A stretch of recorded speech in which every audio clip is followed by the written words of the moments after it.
복된 소식 아름다운 소리 AM 1590kHz 시카고 기독교 방송입니다. 애청자 여러분 안녕하십니까. 유익하고 즐거운 K10의 초대석 501번째 시간 진행해 서도원 목사 인사드립니다. 안녕하세요.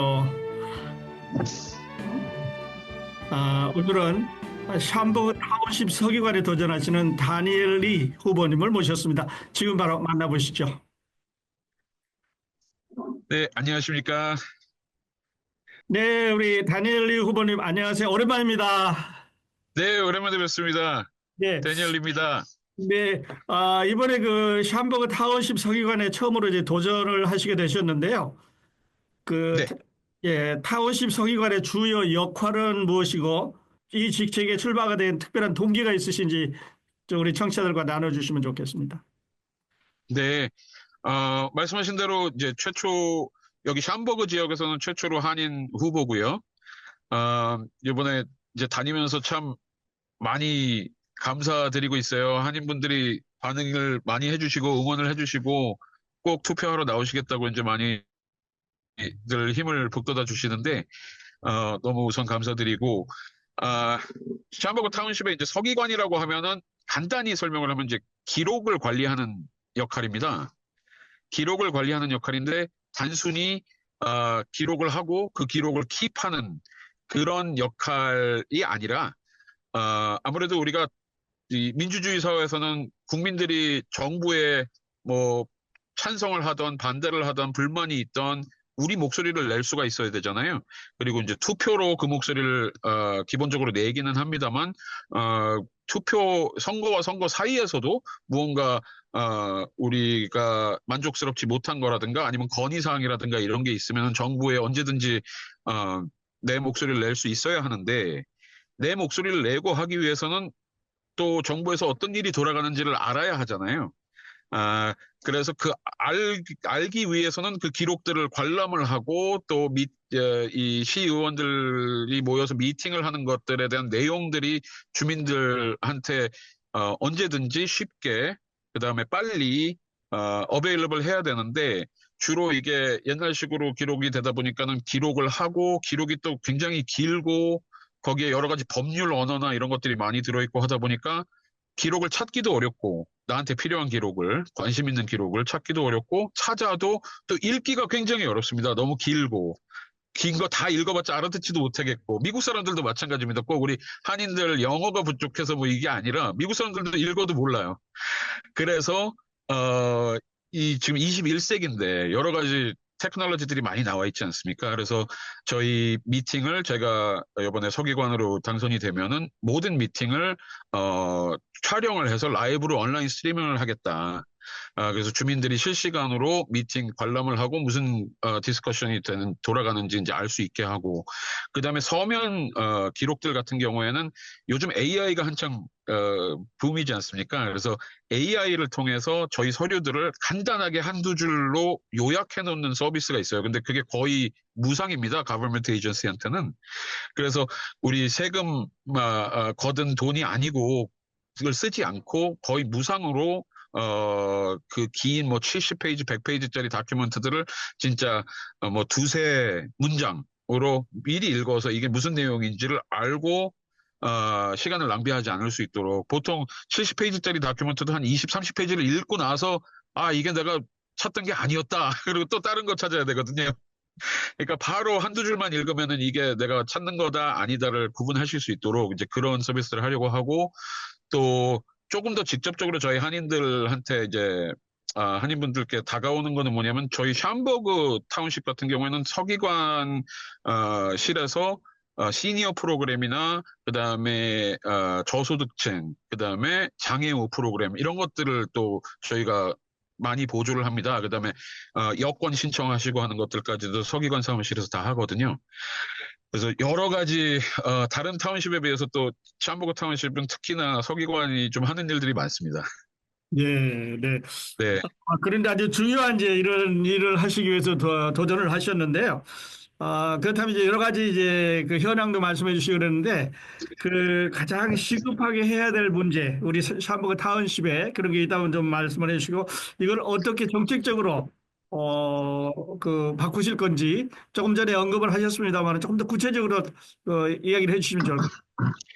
예, 방금 말씀드린 거는 이제 지금 하고 있는 것보다 조금 더 좋게 임프루브 하겠다라는 부분을 말씀을 드린 거고, 좀 이제 그거는 뭐 급하다면 급하지만은 굉장히 쉬운 일이라 지금까지 이분들이 어려워서 못한 게 아니라 생각을 하지 못해서 못한 거고, 하고자만 하면은 굉장히 쉽게 저희가 적용을 할 수 있는 부분들이라 그거는 큰 챌린지는 아닐 것 같고요.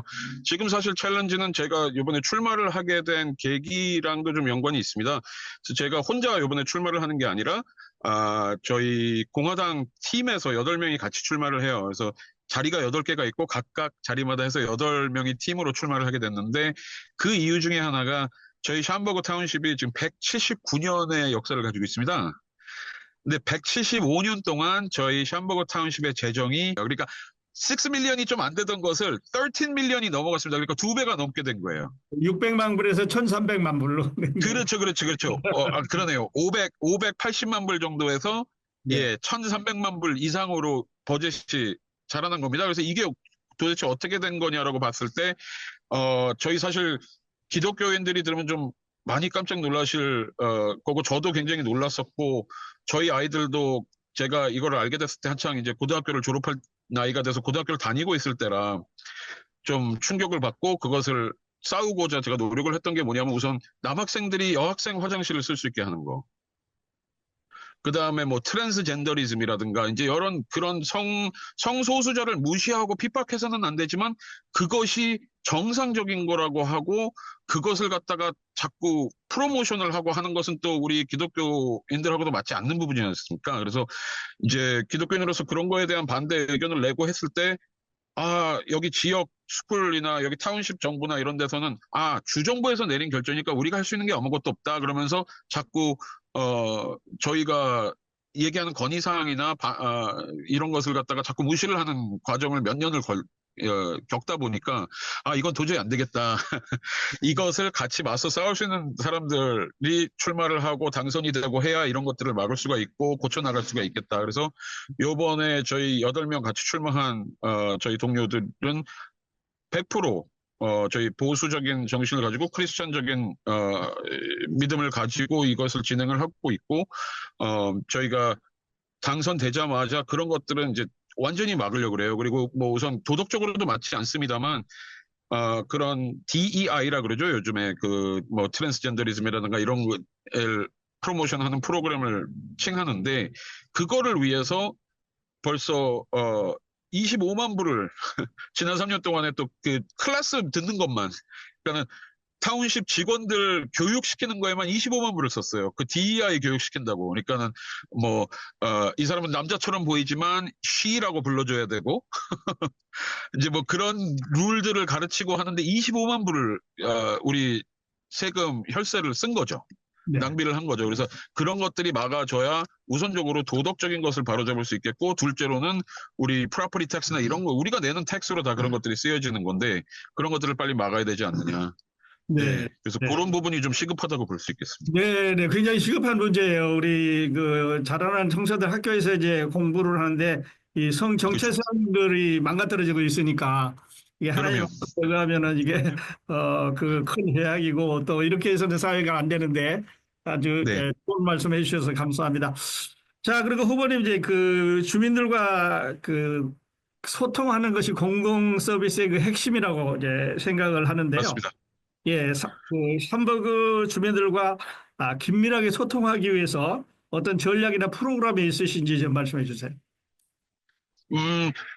아까 말씀드렸듯이 이제 그 저희 시스템 자체가 좀 업그레이드되고 21세기화 돼서 주민들이 쉽게 뭐 통화상으로나 온라인 요즘 뭐 인터넷은 다 쓰시니까요. 연세 있으신 분들 웬만하면 이제 인터넷을 쓰시고 스마트폰을 쓰시다 보니까 간단한 폰 앱이나 이런 걸 통해서 이제 시스템적으로 업그레이드 시키는 거는 당연히 해야 되겠고 그다음에 타운십이 좀 이렇게 말씀드리면 뭐합니다만 대부분 타운십에 출마하셔서 당선되시는 분들이 연세가 꽤 많으세요.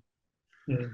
거의 반봉사직으로 하시다 보니까 이제 평생 일하시고 은퇴하신 분들이 이제 대부분 하시다 보니까 여러 가지 활동적인 부분에서 좀 모자라는 부분들이 좀 있을 수 있거든요. 근데 아무래도 저는 뭐 저도 올해 이제 51가 됩니다만, 그래도 비교적, 지금까지의 분들보다는 좀 젊으니까, 어, 지금 사실 오늘 이 인터뷰도 저희가 이 선거를 위해서 집집마다 지금 문을 두드리고 다니고 있습니다. 하루에 100에서 150가구를 지금 방문을 하면서, 선거에 참여해달라고 호소를 하고 있는 중인데, 그것을 선거 때뿐만이 아니라 선거가 끝나고 나서도 집집마다 방문을 하고 또 항상 창구가 열려 있고, 제가 지금 집집마다 다니면서 모든 분들한테 제 개인 핸드폰 넘버를 드리고 있어요. 그래서 언제든지 저한테 직접 연락을 하실 수 있도록, 그래서 타운십에 연락을 해서 뭐 메시지를 남기고 또 누가 콜백할 때까지 기다리고 이럴 필요 없이 그냥 클럭한테 직접 연락을 달라. 네. 네, 그렇게 접근성을 저는 굉장히 중요시하고 있고, 접근을 할 수가 없으면 뭐 할 수 있는 게 없지 않습니까? 그렇습니다. 예, 그래서 항상 접근이 쉽고 용이한 그런 타운십이 되어야 되겠고, 그 주민들하고 사실 타운십 가버먼트하고 주민들이 타운십에 왔을 때 제일 처음 맞닥뜨려지는 게 서기관 사무실이에요. 네. 여러 가지 서비스를 하다 보니까. 그래서 좀 더 서기관 사무실이 접근성이 있게 다가가야 주민들도 타운십에 접근하시기가 좀 더 부담이 없이 네. 항상 좀 쉽게 편안하게 이제 접근하실 수 있지 않겠나. 그리고 저희 또 한인 인구가 여기 꽤 됩니다. 몇천 분 계시는데, 한인들도 그렇지만 한인뿐만 아니라, 한인은 당연하고요. 그다음에 뭐 폴리시 또 인구도 많고, 아시다시피 뭐 인도 분들도 많고, 이제 이러다 보니까 일주일에 요일을 정해서, 뭐 예를 들어서 every 뭐 Tuesday는 코리안 데이라든가 그렇게 네. 해서 꼭 이렇게 언어나 이런 부분에서 좀 불편하신 분들도 그날 오시면은 편안하시게 한국말로 서비스 받으실 수 있고, 이제 이런 것을 점차 셋업을 할 계획을 가지고 있습니다. 네, 네. 그러니까 네. 불편하게 이제 타운십에 가셔서 연결하는 게 아니라 바로 직접 이제 우리 주민들과 연결해서 일을 봐주시는 아주 찾아가는 그렇죠. 서비스, 우리말로는 그렇게 되겠네요. 네, 네, 네. 그렇습니다. 네. 성공적인 타운십 서기가 되기 위해서 가장 중요한 덕목이나 자질은 무엇이라고 생각을 하시는지 말씀해 주시고요. 본인이 이 부분에서 어떤 강점을 가지고 계시는지 말씀해 주시면 좋을 것 같습니다.